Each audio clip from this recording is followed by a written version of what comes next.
N1 podcast s Suzano Lovec. Lep pozdrav, dragi poslušalci in poslušalke, gledalci in gledalke. To je N1 podcast, tokrat o aktualnem dogajanju v politiki. Z mano sta Metka Majer, vodja uredništva 24 ur na televiziji Pop TV in dolgoletna novinarka s področja notranje politike. Živijo. Lep pozdrav, me veseli, da sem se tukaj. Enako. In Miha Orešnik, naš voditelj na N1 in urednik in tudi dolgoletni novinar s področja notranje politike. Pozdravljen, Miha. Živijo. Živja. Začnimo s tem, kar je najbolj aktualno, kar zadnje dni v bistvu, o čemer vsi govorijo. Vlada je napovedala spremembe pri božičnici, predlaga uvedbo obvezne božičnice v višini polovice minimalne plače in spremembe za espeje. To je bil šok. A za koga najbolj in kako vidva vidita to napoved, v kakšen kontekst bi jo postavila? Jaz slišim, da bi bil za šok tudi za nekatere iz koalicije. Kakšen kontekst je jasen. Zdaj, predvolilno obdobje je zagotovo naporno za politike, za novinarje.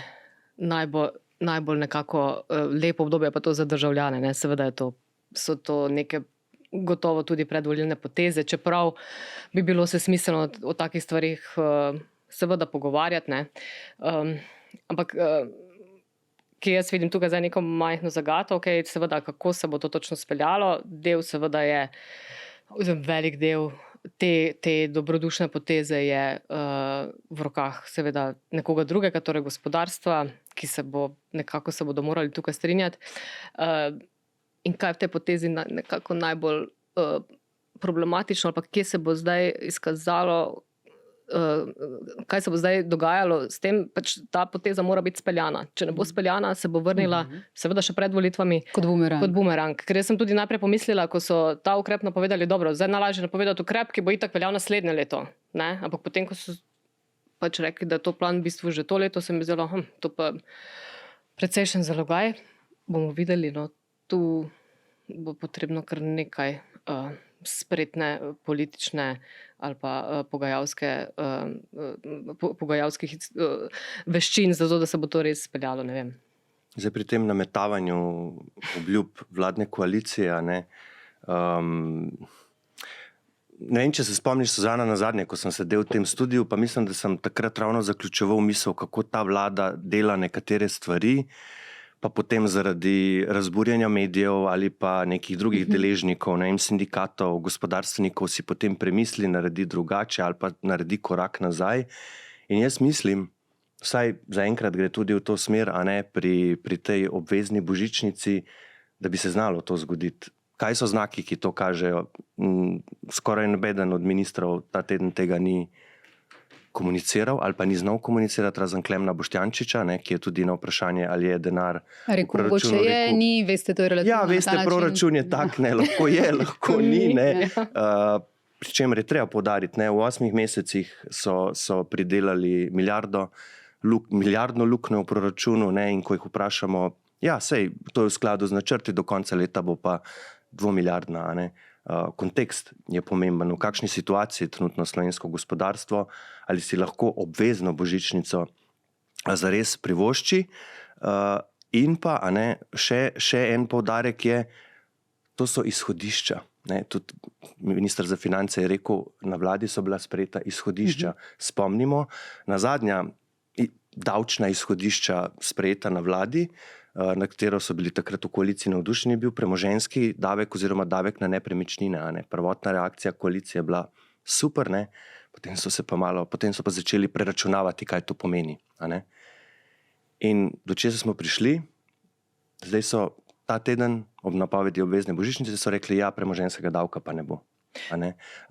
Torej, hočem reči, zaletijo se v nekaj bomo naredili, potem se šele zakopljajo v pogovore, številke in vse to, kar bi morali itak narediti že prej, in potem ugotovijo, da stvar pa mogoče ni tako izvedljiva, kot so si oni zamislili.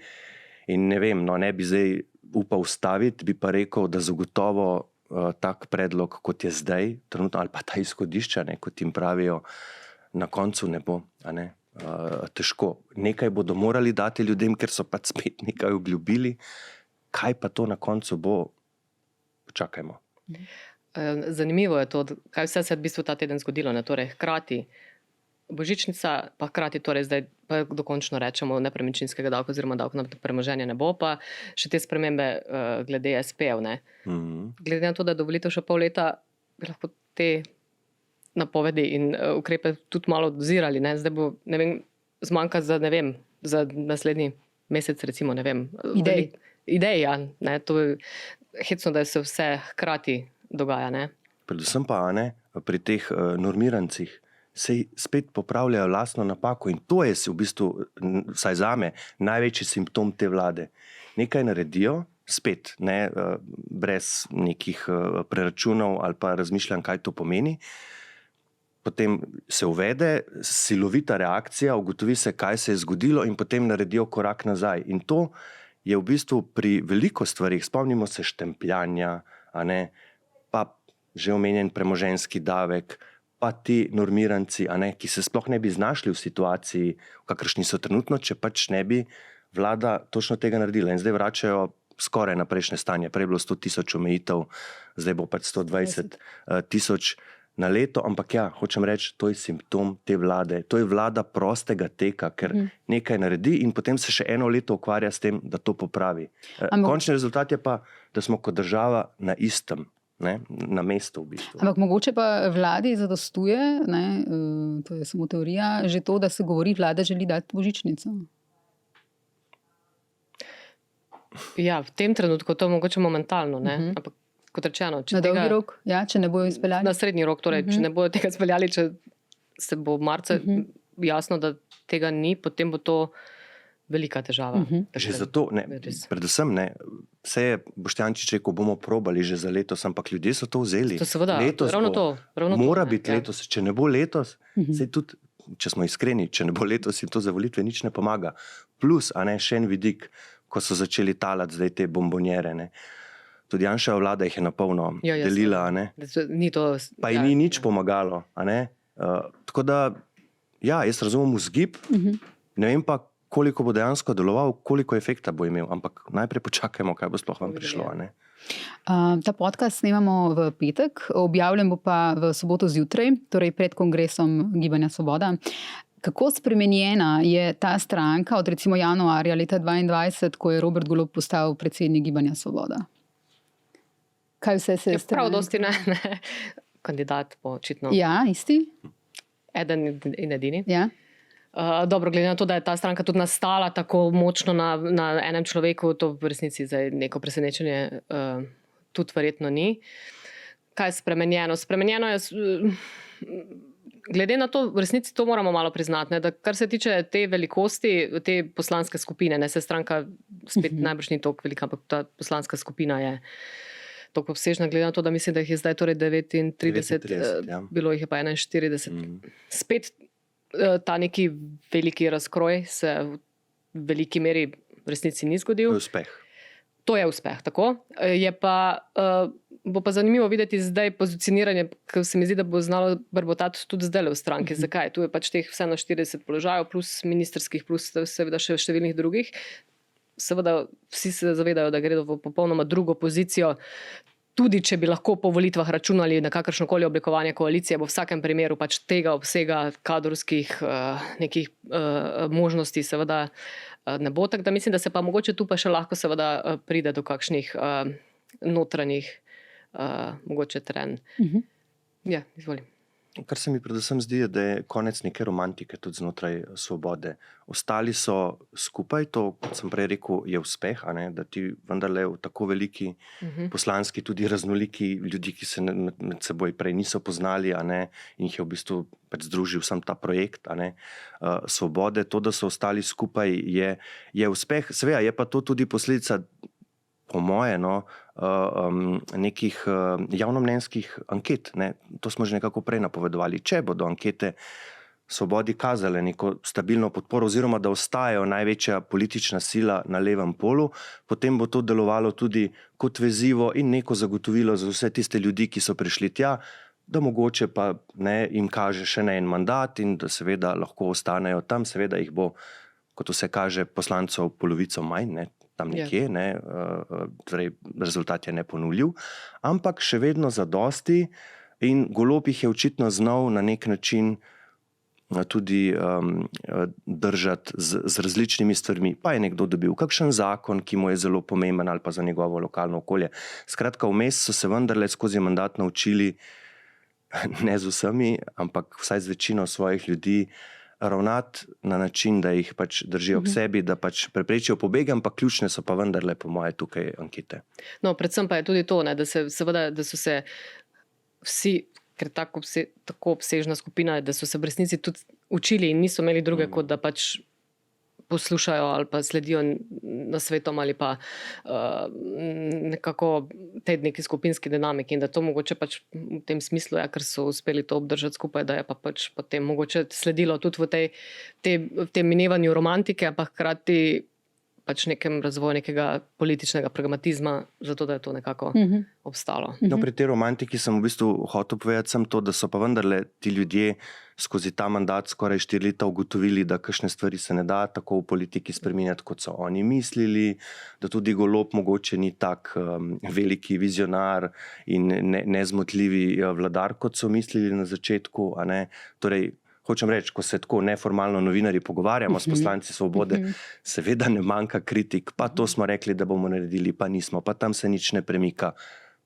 Od marsikoga je slišati tudi na kritike, pač spremembe, ko je pač na sceno prišla pač premijeva zdaj žena Tina Gaber, a ne, tudi na njen račun je bilo slišati marsikatero o vmešavanju v politiko. Ja, pa tudi to, da pri njem zaznavajo nekatere pač določene spremembe, a ne, ali pa pozornost, ki je bila pač zaradi nje, predvidevajo, usmerjena v druge stvari. A ne? Iz tistega časa, torej to je 26.1.2022, nekdanji predsednik uprave GEN-I-ja Robert Golob je postal predsednik Gibanja Svoboda. Programska izhodišča ostajajo podobna, a močnejša je bil udaren. Predvsem je izpostavil podnebno agendo, ki da mu je neizmerno pri srcu. Verjamem, da je podnebna agenda najbolj ključna za bodočnost Slovenije in predvsem naših otrok, zato ostaja na prvem mestu. Od tega recimo ni ostalo kaj veliko, ne? V tem času se v bistvu praktično ne pogovarjamo o podnebni agenda. Tudi to je eden od simptomov. Seveda je pa res, da tudi neki širši kontekst, da se je svet pač precej zamajal v zadnjih par letih, ne, tudi vse od, to so pa razmere tudi evropske in kar se tiče vojne v Ukrajini, seveda na Bližnjem vzhodu, energetske vmes krize.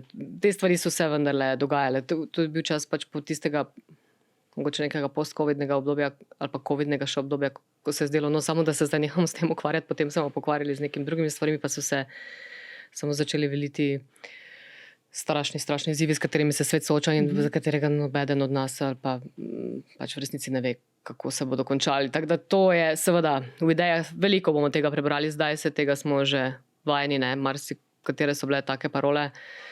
Tudi kar se tiče podnebnih sprememb, ne, se tudi spreminjajo. Zdaj tudi v Evropi so drugačne malo neki pogledi, kako zdaj se tega točno lotevati. A bo se to spremenilo potem, ko se bojo, upam, da kmalu, če se bodo stvari umirile, ne vem. Tako da na to smo vsi pripravljeni, ne, da izrečenega bo marsikaj in veliko teh nekih besed. Kaj od tega se pa pol dejansko zgodi, je pa veliko odvisno od tudi dnevne politike. Ta vlada je, oprosti Suzana, dobila zelo hiter dokaz, kako pomembno vprašanje je v bistvu reševanje podnebne krize. A ne. V drugem letu mandata, ne, ko bi morali začeti marsikšne stvari v državi spreminjati, so bili več mesecev paralizirani zaradi avgustovskih poplav 2023. Ja, seveda. Takrat je bila velika priložnost, da vlada vsaj ta del. Pač Slovenija, to je dejstvo, podatki ne lažejo, se segreva hitreje od evropskega povprečja, tudi svetovnega povprečja in ne boljšega dokaza za to, da je treba nekaj narediti, čeprav smo majhni, skoraj ni moglo biti. Pa vemo, ne, da se je v bistvu samo tistih par mesecev po samih poplavah, tista prva reakcija je bila v redu, vse ostalo naprej pa daleč od tega sodeč po pričevanjih na terenu. O Urški Klakočar Zupančič, predsednici parlamenta, pred kongresom še nekaj besed. Kaj je bil name of the game, torej njene poteze pred kongresom? Dala je soglasje za kandidaturo, a hkrati napovedala nekako, da ne bo kandidirala, ne? Kaj je bila ta igra? Gre res le za zahvalo s članom stranke, ki so jo predlagali za ta položaj, Miha? No, zdaj smo tukaj v polju špekulacij, a ne, ker In pogovorov neformalnih z ljudmi, ki so jih blizu. tudi, da, kako jaz razumem, glede na pogovore, ki sem jih pač imel neformalne na to temo, ona dejansko ni vedela, kaj narediti, ne, ko je bila pač evidentirana.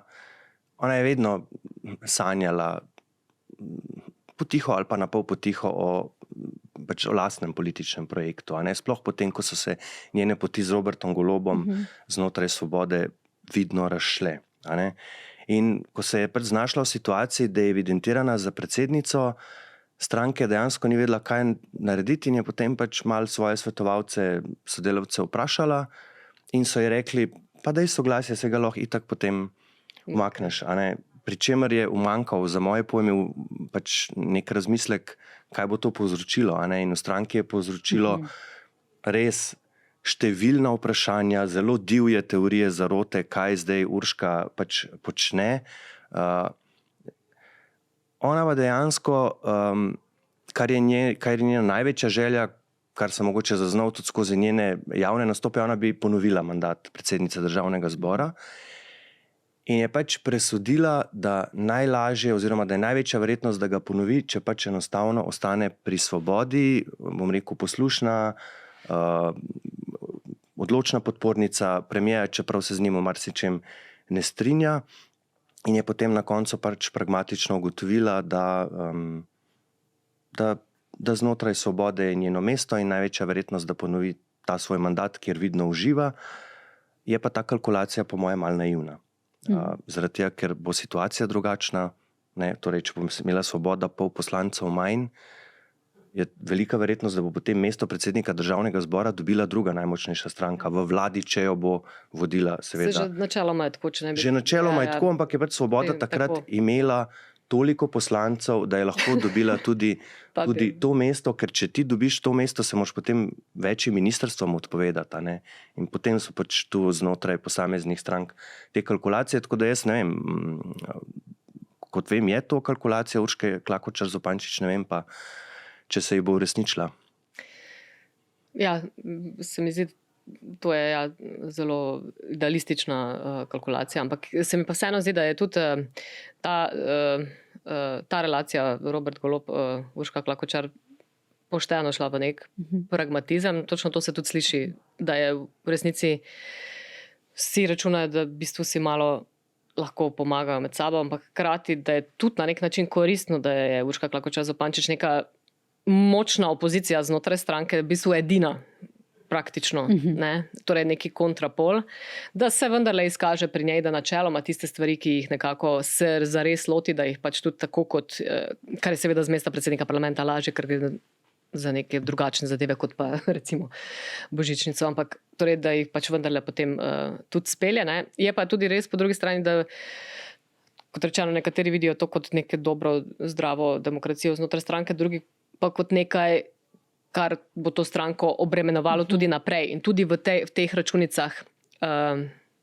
po volitvah, kakorkoli, kjerkoli se bo zdaj se bo znašlo Gibanje Svoboda, torej ali v koaliciji ali v opoziciji, dobro, v opoziciji bo zadeve lažje, ampak če se bo v koaliciji, da bo pač zelo hitro prišlo do tega tehtanja, komu zdaj recimo kaj, ne, to bo zagotovo še zanimivo. In da tu mogoče ima, zaradi tega, ker ni več v tem najožjem krogu, predsednica parlamenta, da ima mogoče malo zagate ali pa vprašanje, torej da ne bi slučajno izvesela. Čeprav se pa vendarle, to pa moramo vedeti, ne, a pa da lahko vidimo, da recimo pri tistih nekih najtežjih stvareh, ne vem, če sem zdaj spomnil kak primer, ampak takrat, ko se strankam največji zagati, recimo jo uspejo prepričati, da je ona tista, ki neko stvar pride zagovarjati v imenu stranke, ne. In to je, tu zelo se je nekako stabiliziral v tem smislu.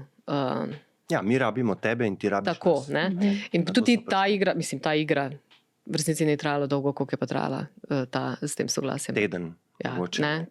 Tako da to je bilo neko mogoče stopnjevanje napetosti malo, tudi lestvica priljubljenosti, ker je pač seveda vedno nekje pri vrhu. Ona se tega zelo dobro zaveda. Ja, tako zelo, in to izkorišča. In tudi ta poteza je bila, po moje, jo je treba pač skozi to prizmo gledati.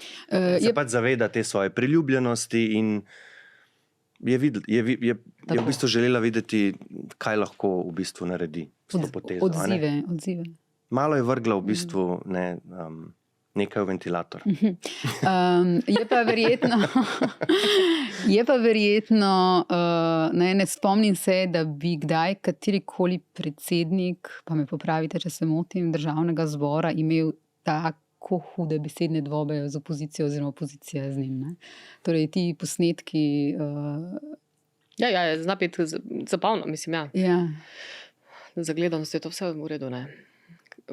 Vse državnega zbora. Ne bi rekla, je imel Igor Zorčič zagotovo ne.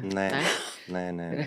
Tudi Cukjati ne. Ne, še marsikdo drug. Tudi Dejan Židan ne. Ne, tako. Yeah. No, predvsem, kaj njo poganja pri teh stvarih, ki jih pač počne. A ne? Nekaj tudi jo ta njena lastna vihravost odnese, pa to dvigovanje krila, pa to ne. Češ ne bomo ostala dolžna. Eno je ta vzgib. Ne? In provokacije tudi za opozicije so v bistvu res včasih. Ja, ampak oni točno to hočejo doseči, da jo spravijo s tira, da zgubi živce in da se potem po njihovih željah blamira v parlamentu.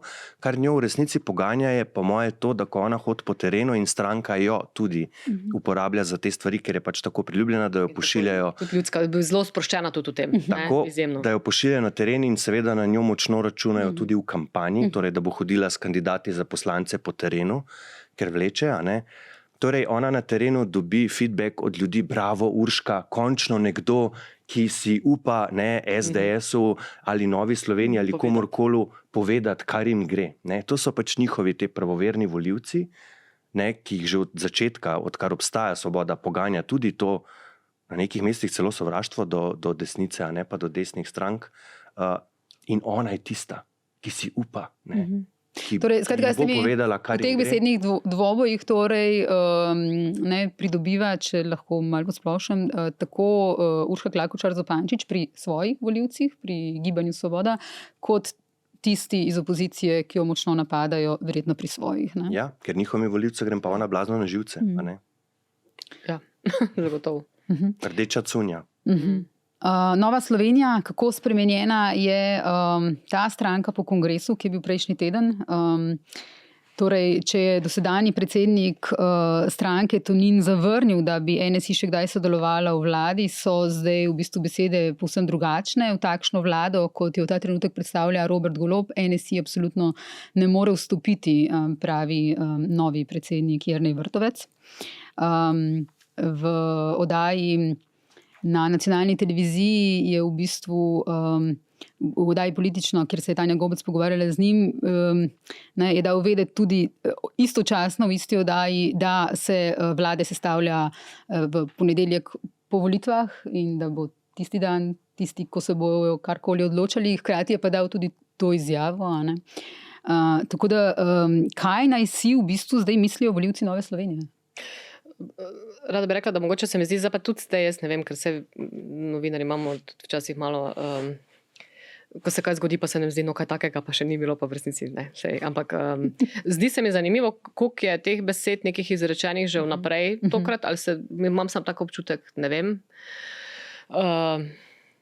Veliko bo tega, ker se mi zdi, da se bo tudi znotraj kampanje neke stvari se bojo kristalizirale, malo se bojo postavljale te javnomnenjske ankete in bo moralo kako stvar se kdaj vzeti mogoče. Po moje, oprosti, ta izenačenost polov, ki se kaže kot ena od možnosti za naslednje volitve, da bi bila lahko oba pola precej blizu, če tega pa nismo v bistvu v zadnjem času imeli. Tudi zato, po moje, je enih teh kalkulacij in niso v Novi Sloveniji edini, ki jih delajo. Absolutno ne. Ravno to ne. Ne vem, recimo Vladimir Preblič, ki naj bi sodil na to levo sredino, da je že vnaprej.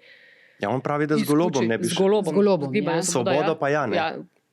Ampak to še zaradi KPK-ja, ki še uradno, za katerega še ne vemo uradno. Kaj je. Zelo hitre te korake. Ne, in vprašanje, kako se bo to, kot kakšna poteza se bo to s časom izkazalo. Ampak v Novi Sloveniji zdaj jasno je bilo nekako, da bo Matej Tonin seveda se umaknil, da tu išče nek veter, da je Jernej Vrtovec očitno ta neka bolj trda linija. Torej, Nova Slovenija je zelo ostra, tudi vidimo zdaj v prvih potezah je zelo Torej, vojna z bojevid. Ja, vojna.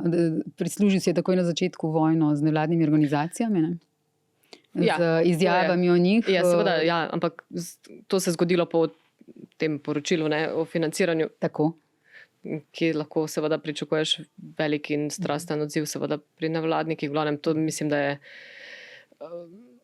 politično komuniciranje, ki je zelo dodelano in ki ga v Novi Sloveniji zelo dobro poznajo, ker so nenazadnje skoraj vsi, ki so tle na vrhu, v nekem trenutku v življenju ukvarjali s PR-jem. Tudi on, ki je bil tudi on, tako da to je pametna poteza v nekem določenem trenutku za njih. Torej za lastne volivce. Ne za lastne volivce, za nasploh, za agenda setting, ne, to tako nekako bi rekla. Ampak je pa to, ne, ti imaš tukaj drugačno mnenje, ne?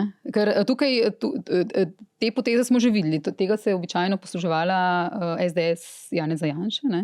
S tem bojem proti nevladnim organizacijam. Jernej v Vrtovcu so nevladne organizacije z zelo močnimi besedami vrnile, ne, na to izjavo. Oprosti, povej. Ne, sem že na začetku razmišljal, ta podcast bi bil zelo kratek ali pa lahko zelo dolg. Mislim, da gre zdaj v to drugo smer. Ampak pri Novi Sloveniji, torej vse sem gledal na kongresu govore Tonina, Vrtovca, Hareja in tako naprej. Zdaj, kar se mi je zdelo pri Vrtovčevem nagovoru zanimivo, pa sem takoj opazil, v bistvu govori zelo podobne stvari, kot Matej Tonin. Torej, če se kdo sprašuje o spremembi smeri Nove Slovenije, pomenjavi vodstva, je ni. Govori iste stvari, mogoče manj zaletavo. Torej, Tonina je verjetno veliko stala njegova pač zaletavost pri mnogočem, seveda v končni fazi tudi to, da je v Bruslju. Janez Janša je bil že po terenu vsak dan, Tonin je pa pač v Bruslju tiste svoje teme odpiral in seveda so se v stranki zavedali, da ne bo šlo tako in da vendarle morajo speljati to spremembo. Torej, Vrtovec je kontinuiteta.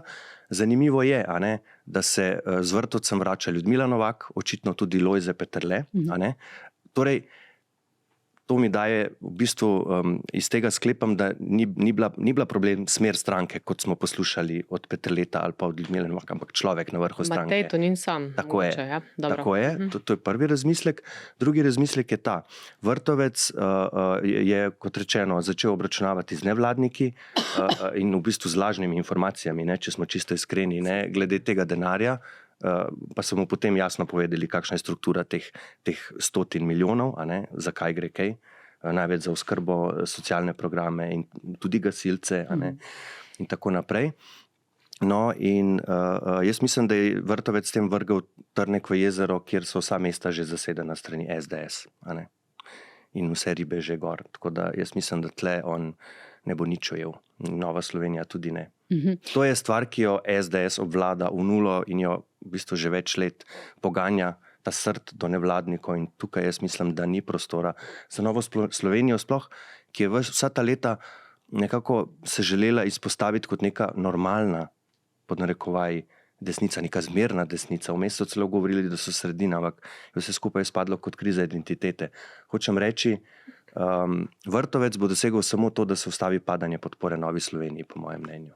In tudi že cilj je rekel, ponovitev 8 mandatov bo uspeh, mislim, da je. Pričemer je Tonin vsa ta leta sanjal 10+, pa potem nikoli tega ni dosegel. Če smo že pri SDS-u, ja. Če lahko kaj rečemo. Mislim pa, da je tudi to, kar se pogovarjam z ljudmi, je pa eno dejstvo, da so pa zelo pripravljeni na te volitve in imajo zelo strnjene vrste, tudi s tema odhodom, 3 odhodi, sicer, ampak da to je kakršnikoli razlogi so že tu zadaj, o tem smo tudi že govorili, ampak da res grejo zelo jasno pozicijo, brez kakršnikoli večjih težav znotraj, zelo pripravljeni na te volitve. Tako da vsi ostali v bistvu samo lovijo to neko harmonijo, ki je pa marsikdo tudi v političnem prostoru tej stranki pošteno zavida. Janša vsak dan, on je povsod, on je na Agri, on je na tem sejmu, na onem sejmu, na Mosu, v Celju. In uživa. In uživa. Tako, to je zdaj ta, ja. Ko ga gledaš, oni to res in iz vseh strank mi pravijo, ne, ko jih malo vprašam, pa vi vidite, kaj že počne SDS, ne, kako se to dela, in rečejo, ne, kapo dol. Ne. Tako. Se bomo probali učiti vsaj v tem delu od njih, mi pravijo. Ne. Goran Forbici, nevladniki, ki smo jih omenjali, je zapisal v Vrtovcu, bili ste naravnost filmski, in ko rečem filmski, mislim na Roberta De Nira v Ameriških pasjih dnevih iz konca 90-ih, saj veste, kako skriti predsednikov spolni škandal, nič lažjega, napovejmo vojno v Albaniji. Odlično ste ga interpretirali, kako skriti predsednikov potencialni korupcijski škandal in sumljivo kapitalsko financiranje strankarskega inštituta, nič lažjega, napovejmo vojno nevladnikom in njihovemu javnemu financiranju.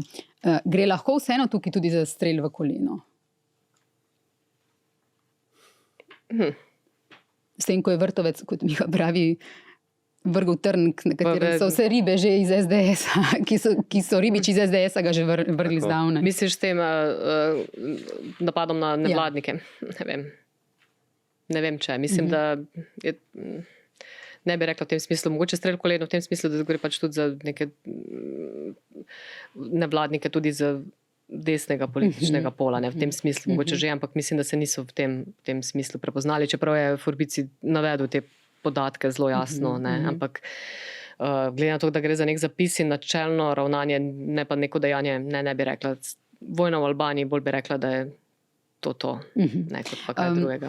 No, in ko smo že pri financiranju teh inštitutov, pri strankah, strankarskih, ne, torej tle je šlo za financiranje inštituta Janeza Evangelista Kreka, ampak smo afero videli tudi pri SD-ju, nedavno z njihovim inštitutom 1. maj, ki je povezan s socialdemokrati. Takrat je šlo za afero, ko je inštitut plačeval noro visoko najemnino stranki, in se seveda pojavlja vprašanje, zakaj podjetja nakazujejo inštitutom pri strankah ta denar, toliko denarja, ena podjetja celo več različnim, in kako bi bilo prav, da v državi uredimo te stvari, da bi bilo najbolj v javnem interesu. Zdaj, mene bo zanimalo, kaj se bo zgodilo z inštitutom Janeza Evangelista Kreka po tej objavi, po tej zgodbi, ker spomnimo, pri SD-ju in njihovem inštitutu 1. maj, potem ko je prišlo do tistega razkritja 13,000 evrov najemnine ali koliko na mesec so plačevali. Po tistem, pa oni so imeli še v tistem skoraj istem času še Litijsko, je ta inštitut, ne vem, a to sploh še dela, skratka, niti v stranki, ko jih malo sprašujem, ne vejo, kaj v resnici narediti s tem inštitutom, in me zanima, kaj se bo zdaj... Ima da več takih po strankah tudi, kaj se bo zdaj pač dogajalo s tem inštitutom, ker je dejstvo, pač tudi novinarji poznamo te ljudi, ki so prejemali denar od tega inštituta, ker so to v bistvu predstavniki za odnose z javnostmi v NSI-ju, in težko je verjeti, glede na tiste zneske, ki so objavljeni, da so oni veliko več dela opravili za inštitut kot za stranko. Sploh v času, ko smo mi bili vsakodnevno z njimi na vezi ali pa tako naprej. No, pač v tem smislu je ta stvar čudna. In odločiti se bomo morali kot država, ali bomo te inštitute imeli urejene na način, kot jih imajo recimo zahodne demokracije, v Nemčiji. Veliko se ljudi sklicuje na to, da tam so to dejansko pomembni inštituti in tudi njihovo financiranje urejeno, in potem ne more priti do takih vprašanj, kot jih imamo mi zdaj trenutno, ali pa tega pač nimamo. Ampak dejstvo pa je, da smo v Sloveniji pač kar že nekaj časa nazaj onemogočili pravnim osebam, torej podjetjem, da pač direktno dajo donacije strankam. In stranke so se pač potem, sploh te tradicionalne, znašle na načine, da so pač ta denar očitno, tako kaže, pač vozile in do strankarskih ljudi na ta način, prek inštitutov, ker inštitut pa reče, ni nam treba razkriti donacij, zasebne firme se s tem ne strinjajo, to je poslovna skrivnost, basta.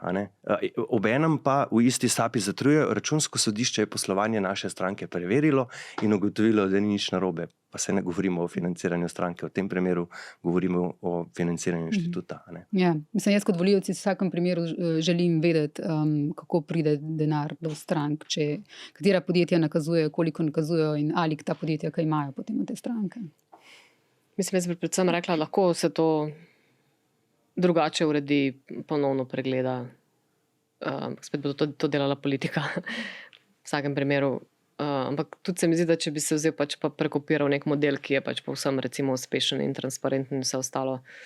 Ni nujno, da bo pri nas deloval. Ne? Ni nujno, da bo pri nas deloval, drugič pa vemo, da če se želi najti obvod, se bo najdu in gre za politično usmeritev, če mene vprašaš, za politično ravnanje, za politično delovanje, kako se zdaj lotevati strankarske politike. To nekako mislim, ne. Za Logarja, ki je bil že omenjen, tukaj se zdi, da mu grejo zadnji tedni kar na roko. Tako recimo pri tem obrambnem holdingu, kot pri financiranju institutov se nekako pojavlja on kot nekdo zunaj teh levo-desnih, kot nek zunanji opazovalec, komentator, kritik. Kdaj on dobiva, kdaj izgublja? Bo tudi on počakal na ponedeljek po volitvah? No, Anže Logar bo šel, če bo obstala možnost desne vlade, bo šel pač v desno vlado, pa se to je valjda jasno, ne vem, mnogi se o tem veliko pogovarjajo, ampak jaz mislim, da debata o tem v resnici sploh ni potrebna. To je prva stvar, ne. Za mene tudi jaz veliko vprašam, ampak če on je postavil se kot kontra Janezu Janši, recimo, pa si reče, pa dobro, v tem smislu, da je to jasno. Ne. Tudi jasno govori še vedno, da je desno-sredinski politik in nima nobenih težav tega povedati in z tega vidika je stvar jasna. Zelo predkano v bistvu je Anže Logar. Zelo to je orožarski holding, mislim. Ja. Zelo predkano. To pa je niša, ne? Niša. Ko poslanska skupina nepovezanih poslancev pod vodstvom Logarja ni zbrala dovolj podpisov za sklic izredne seje Državnega zbora, o ustanovitvi obrambnega holdinga je Logar rekel, da v tej novi obrambni družbi vidi krajo desetletja na steroidih, ob tem pa ugotavlja, da sta Svoboda in SDS pri tej temi v podobni koaliciji kot pri referendumu o drugem bloku krške nuklearke. To je to, ne? On je upal, da teh podpisov ne bo dobil, ker je s tem ti dve stranki spravil na čistino. Kaj je glavna naloga Anžeta Logarja na prihajajočih volitvah? Da pobira volivce, ki ne želijo ne Svobode, ne SDS. On bo te vmes moral jih čim več pobrati in kaj boljšega. Vedel je ali pa slutil je pri temi obrambni holding, absolutno, transparentnost, denar, ki bo šel skozi, ne bomo vedeli, zakaj, kako se bo pravil. To vse drži. Pa tudi taka zelo hvaležna tema, hitro se lahko, tako meniš orožarske nakupe, pa se že vse, ker že itak so tajni postopki in tako, zelo hitro se pojavi tu neka senca dvoma nad nečim, lahko. On svojo bivšo stranko zelo dobro pozna, ve, da bo v bistvu vesela, če se vrne na oblast takega holdinga, in je slutil, da bi utegnila biti tiho, ali pa večinoma tiho pri tej stvari in je absolutno predkano, kot sem rekel, takoj šel ven in se postavil proti in Svobodi in SDS-u in v bistvu vodi zdaj to neko svojo zgodbo kot nek osamelec, kot nek borec proti, kot je rekel, desetletje korupcije. Ampak na isti način je izpadel tudi na oddaji Tarča, kjer so se pogovarjali o financiranju obvodnih financiranju stranke, tudi figuriral kot nek komentator, da v bistvu nima nič. Ja, pa ima platformo sodelovanja, to ne smemo pozabiti. Ja. Tako je.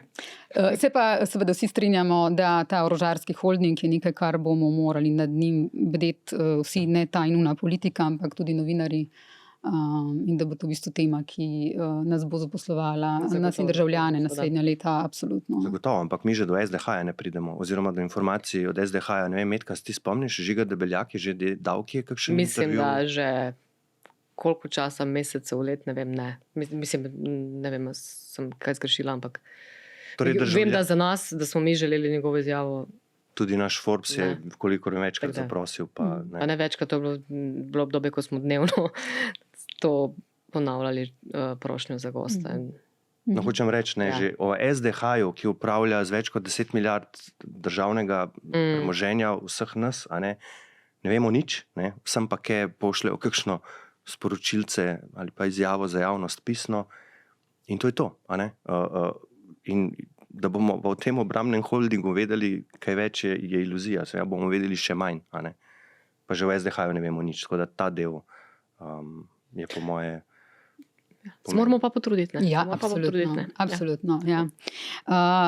Kakšna so pa še, recimo, ta predvolilna opažanja in premikanja? Kakšni so najpomembnejši predvolilni premiki v tem trenutku, recimo, kaj se s Prebiličem dogaja? Oktober je blizu, vabila nekako dežujejo. Očitno Mojca Pašek ne bo zraven, ne? To je prva ugotovitev. Ne, očitno bo Mojca Pašek nekje drugje. Očitno, Zelo očitno. Mislim, da je že zelo blizu. Dogovora. Ja, SSD, sem prepričan, o tem boste lahko tudi brali na info.si, ampak Daj pametno. Gledali na popolno. kmalu po tem podcastu. Okay. Ampak hočem reči, da torej, to je prva ugotovitev, Mojce Pašek ne bo zraven pri Prebeličevi zgodbi, nekateri drugi bodo, zdaj si nekako izbira ljudi, ki mu bodo pač stranko vodili, za moje pojme precej pozno. Mislim, da podpredsednikov nima še tik pred kongresom. Seveda, zdaj se vsi ukvarjajo s to njegovo izjavo, da z Golobom ne bi šel v koalicijo, Svobodo pa ja, in kako misli potem on karkoli narediti. Zdaj, kot slišim, je njegova logika, nekdo bi temu rekel celo sanjanje, da bi on, SD Matjaža Hana in Anže Logar, demokrati torej skupaj kot nekakšen blok v prihodnji koaliciji imeli skupaj več poslancev. Neuvrščeni, tako imenovani. Torej skupaj več poslancev kot Svoboda. In da bodo potem oni rekli, mi imamo skupaj več kot vi in mi bomo rekli, mi bomo dali mandatarja. Torej mandatar bi bil tisti znotraj tega bloka, predsednik tiste stranke, ki bi znotraj tega bloka dobila največ. Po moji oceni je to pač sanjanje, nič drugega kot to. Take sanje smo videli že v več vladah. Spomnimo se zadnje Janševe, ko so preostale stranke rekli, skupaj imamo več kot SDS, jih bomo na vladi preglasovali. Pa mislim, da lahko te primere lahko naštejemo na prste ene roke, ali pa jih pač ni bilo. Skratka, ja, Prebelič očitno sanja o tem, na koncu bo pa seveda šel v Golobovo vlado, če bo do tega prišlo. Kar bi jaz rekla, je mogoče tudi ta ekipa, ki se okoli njega nabira, je nekako, bomo videli, ali bo to za nek pravzaprav nov politični, kakšna nova politična zvezda, ampak zaenkrat so to ljudje, ki so se v teh nekih liberalnih strankah že v prejšnjih mandatih, pa od Cerarja pa do Šarca pa do tudi Goloba že pojavljali. Tako da kakšna zgodba se bo tu uspela sestaviti in na kak način, veliko vprašanje. In kot rečeno, več kot je izrečenega, več bomo imeli mi materijala, da se s tem tudi ukvarjamo v predvolilnem času. Razložite kako in kaj.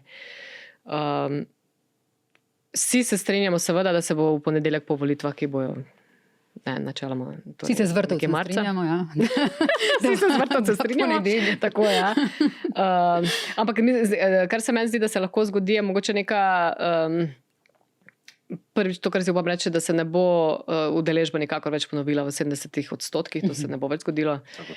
Druga stvar pa je, pa da se bo najbrž rahlo bolj razdrobil politični prostor, torej s 5 na nekaj več strank, ampak koliko pa zdaj težko povedati in vprašanje, kdo bo tukaj izpadel. Ne? Če omenimo še Levico, mogoče ne, Levica, vemo, se loteva nekaj spet ne obupava, ne? In če bo, kar mislim, da je že skoraj tudi dan deal, da tako rečem, torej to dvovladje Luke Mesca in Aste Vrečko, da je neka poteza, kot se je Asta Vrečko nekako profilirala morda kot neka ostra zagovornica nekih skupin ljudi, ki jih Levica posebej nagovarja, pa Luka Mesec tisti, ki pač nagovarja mogoče lahko tudi nekako širše s tem, ko pač soočeni zelo veliko uspe dokazati nekako svojih nekih stališč ali pa tam nekako v redu izpade. Ne. Tako da tu se bodo premikali, ne poleta še resnica, ki se vsake toliko časa pojavi, ne vem. Pričemer merilci javnega mnenja pač opozarjajo, da ti volivci, ki v anketah izberejo resnico, ni nujno, da bodo prišli na volišče. Torej, ravno za te, da je najmanjša ali pa največja verjetnost, no, da ne bodo prišli na volišče in od tega bo na koncu odvisno. Lahko pa se zgodi, ne. Si predstavljate, da imata levi in desni pol tam in da prije potem vmes še resnica, recimo s 4 poslanci v parlament. Ampak resnica mislim, da tudi že zavrnila sodelovanje z vsemi. Ja, oni pa itak, ne. Z Janezom Janšo in z Golobom in z vsemi. Ker to sta dve krili iste ptice in tako naprej, ne, če povzamem njihovega predsednika. Skratka, lahko se nam ponovi leto 2018, ne, po volitvah. Takrat smo dobili v Sloveniji prvo manjšinsko vlado. Ne, pa se ni bil samo 2018, to celo obdobje zelo politično, to pa je res bo nekaj zanimivega, to obdobje torej od Šarca do te druge Janševe vlade, nekaj res posebno. Konstantno je bil občutek nekega političnega, da smo v nekem političnem šahmat položaju, z katerega nihče ne zna. Ja, in viseči parlament in ni mogoče doseči glasov. Ne, pa in 9 strank od tega, ko smo novinarji klicali 9 strank, od tega smo pri Desusu morali vsakega poslanca posebej. Ja. In še stranko posebej. Tako, še stranko svojega, tako je. Lahko pridemo. Dejansko se nam lahko to zgodi. Zagotovo bo pač naslednja vlada, katerakoli že bo, bolj nestabilna od trenutne. Če jo bo vodil Robert Golob, jaz ne vem, kako bo on sprejel to dejstvo, da pač ima bistveno manj poslancev in s tem tudi bistveno manj moči znotraj vlade in da ne bo šlo pač, da pride v četrtek na vlado in reče, imeli bomo obvezno božičnico in pač vsi rečejo, ok, bomo imeli obvezno božičnico, čeprav sploh ne vejo nekako, nekaj, nekako bo stal, ne nič. Ne. In tega, skratka, hočem reči, v naslednjem mandatu bo bistveno manj in to bo tudi za Goloba nova situacija in bomo videli, kako se bo spopadal z njo. Ja. Če bo.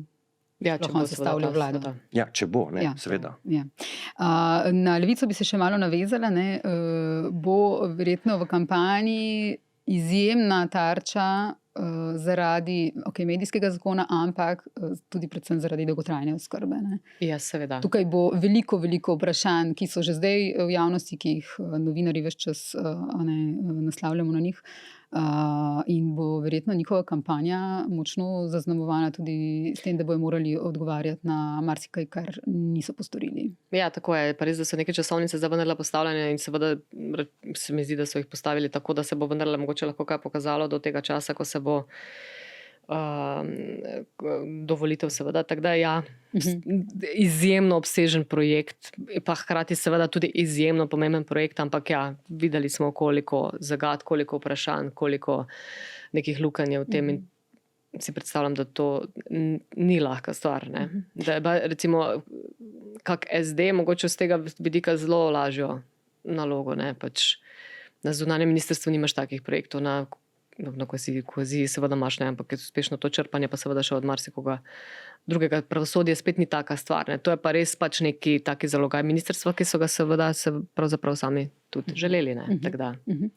Končajmo pa z, lahko je bilo v rubriki Saj ni res, pa je, ampak je.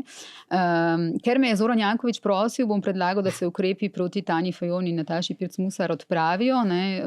Torej, Dodikove besede, gre za prepoved vstopa v Republiko Srbsko, tem dvem našim političarkam, ki pa vsekakor presega pristojnosti tamkajšnje vlade, da sploh prepove, saj nima teh pristojnosti. Skratka, ker me je Zoran Janković prosil. Za konec, kaj je v bistvu takšna komunikacija, te izjave, tudi nastop Zorana Jankovića na tej tiskovni konferenci, ti si jo spremljal, ne, to tiskovno konferenco, kjer je komentiral Dodika prepoved Dodikovega prihoda v Slovenijo in potem to reciprociteto. Jaz sem bil tam na tej tiskovki v torek. Bil sem zdaj v zadnjem času na več tiskovkah Zorana Jankovića in na vseh sem ga spraševal o odnosih z Vučićem, o odnosih z Dodikom, skratka, ne, srbski svet, ne, kot si ga dol nekateri želijo. In kar sem opazil je to, ne, vedno, ko na občino pošiljamo vprašanja novinarji, pa nas zanima karkoli v zvezi s tem, vedno isti odgovor enak prejšnjemu. Torej, pridite, v torek ima župan novinarsko konferenco, pridite tja in boste lahko vse vprašali in boste dobili vse odgovore. Ampak ko mi tja pridemo, se pa vidi, da ni v bistvu župan toliko vesel. Jaz sem recimo v torek, ne vem, več kaj 1 uro v bistvu časa čakal, da sem sploh prišel na vrsto s temi vprašanji.